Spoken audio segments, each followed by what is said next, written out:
Hello Ash class and welcome back. This is our second story time today. I'm going to be reading The Elves and the Shoemaker. This is another version of the story that we heard earlier. It's written by, well done, the Brothers Grimm. But this version has been written and illustrated by LaMarche. I think this is one of my favourite books ever. It's got beautiful illustrations, beautiful pictures. Oh,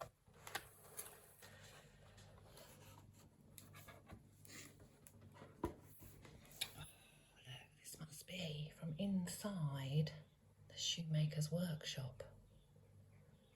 Look at all these amazing tools. We've got the thimble and the needle, a thread, some tacks, a hammer, got a piece of leather here which looks like it's going to be part of the sole, maybe the inner sole, and it's long lying on a large piece of leather with some smaller pieces. Some special scissors, specially designed for cutting material.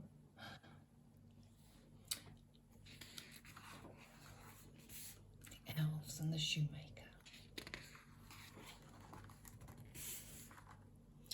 There was once a good shoemaker who, through a spell of bad luck, had become very poor. Finally, he had just enough leather to make one last pair of shoes. "Still, it is a fine piece of leather," said his wife, "as soft as butter, yet as strong as your hands." "Tonight, dear wife, I will cut the leather," said the shoemaker, "and first thing in the morning I will sew the shoes."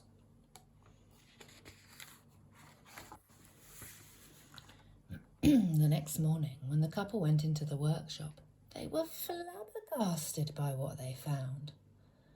There, on the work table, stood 2 shoes, perfectly finished, not a stitch out of place. But how?"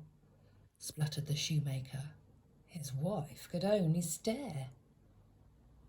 Just then, a dandy gentleman came into the shop.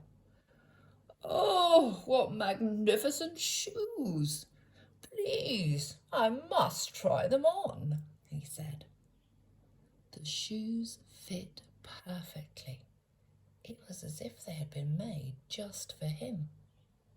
He was so pleased that he paid double the price. Now the shoemaker had enough money to buy leather for 2 more pairs of shoes. And there's a cat in this version too. Again, that evening, the shoemaker cut out the leather for the shoes and went to bed. And once again, in the morning, there were the shoes. Finished! Buyers were not lacking for these either, and as before, they were so pleased that they paid double the price.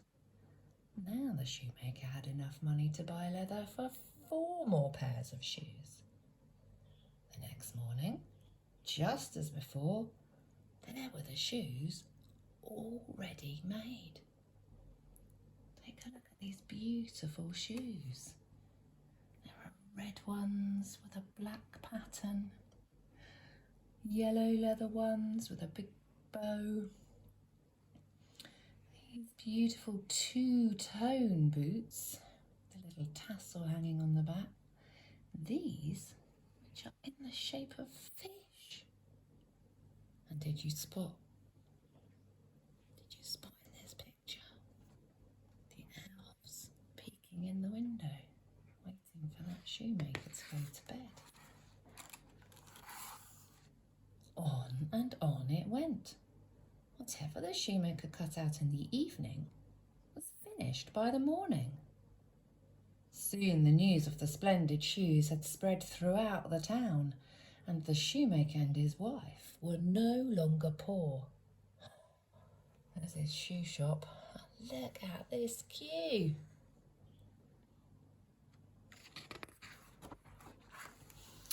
One evening, not long before Christmas, as the shoemaker cut more leather for shoes, his wife spoke. "Dear husband, who has made us so rich? What if we were to stay up tonight and see who comes to our shop?" The shoemaker agreed. So that night they lit a small lamp in the hall, hid behind their coats, and waited. Have you seen them? Look. Hiding. As the clock struck midnight, they heard the creak of a window and the scuttle of small feet. Peeking out from behind their coats, they saw two tiny children sneak into the workshop. They were poorly shod and they wore only raggedy sacks for warmth. "Elves," the shoemaker's wife whispered.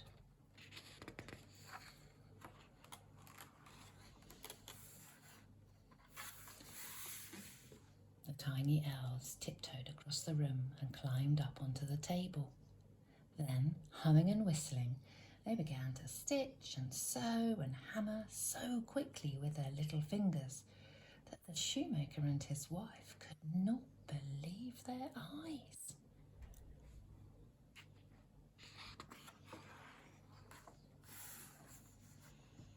There they are. Looks like she's whistling away there as she hammers on the heel onto the bottom of this shoe. And this one, he's stitching the pieces of leather together. Look, they're not even wearing shoes. They've got rags tied with rope to their feet.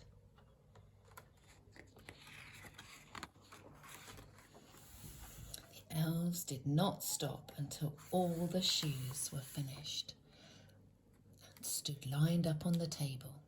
Sturdy riding boots, delicate slippers, feather-light dancing shoes, and heavy clogs for work.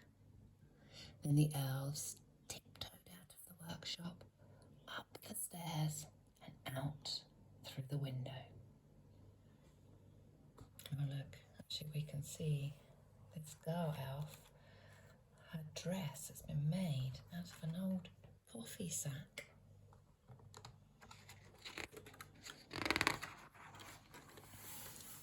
The next morning the wife said, "Oh, the little elves have made us rich. We must give them something in return. They run around with so little on, they must be freezing. I will make a warm dress, coat and pants, and knit them each a pair of stockings." "And I shall be happy to make them each a pair of fine shoes," said the shoemaker. They went right to work, and that evening they laid the presents out on the work table. Then, just like before, they hid behind their coats and waited.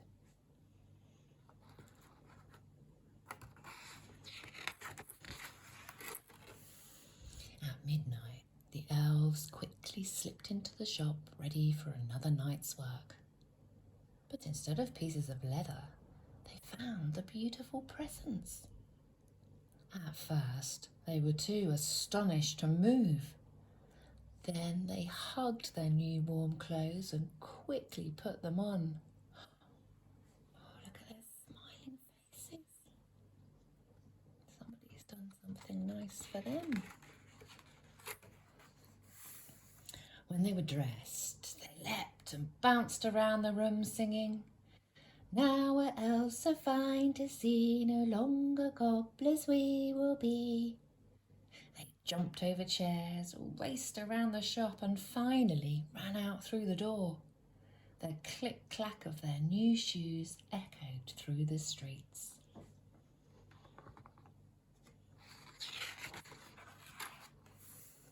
And from that time on, the little elves were not seen again. But the shoemaker and his wife lived a long and happy life.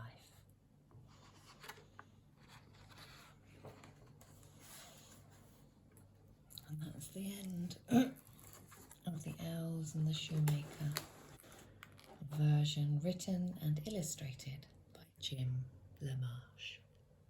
Take care, guys. See you soon. Bye.